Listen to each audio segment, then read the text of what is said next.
I'm Ben with the BTC Sessions, and this is your Bullish Bit, brought to you by bitrefill.com, the easiest place to shop and get all of your needs met with Bitcoin and Lightning transactions. You can head over here. They've got gift cards from Amazon, Walmart, Steam, Uber, Instacart, Airbnb, Apple. The list goes on, but they have you covered. You can be living on a Bitcoin standard like me, and BitRefill has been a godsend. So head to bitrefill.com and use code BTC Sessions at checkout for discounts.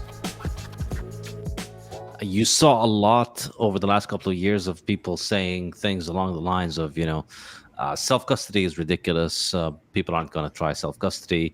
And I think what was really fascinating is the emergence of this kind of people who think that they're offering something profound by telling you that, actually you can just keep your coins on an exchange and then you don't have to worry about running a cold card because, running a cold card is so risky and difficult.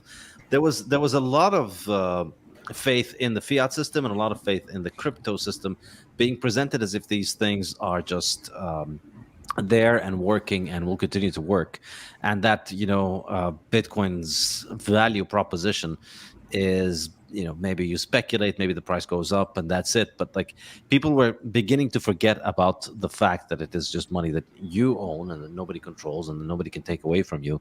And then 2022 I think was an open air experiment in illustrating this lesson to people. So we saw, first of all, as you said, Russia, and we saw hundreds of millions of people now can't access global fiat rails, which was it's horrific to see, but it was a very good advertisement for my book, The Fiat Standard, because it was basically arguing that this is the idea, like the fiat system is like a very bad cryptocurrency where there's only one central node and anybody can be kicked off, and balances are completely arbitrary. That node can decide what anybody can keep or do with their money. I think overall the year has been one of these painful lessons that Bitcoin likes to give about why it is different from everybody else, and it's really exposed just how all throughout this year we've seen people in fiat and in crypto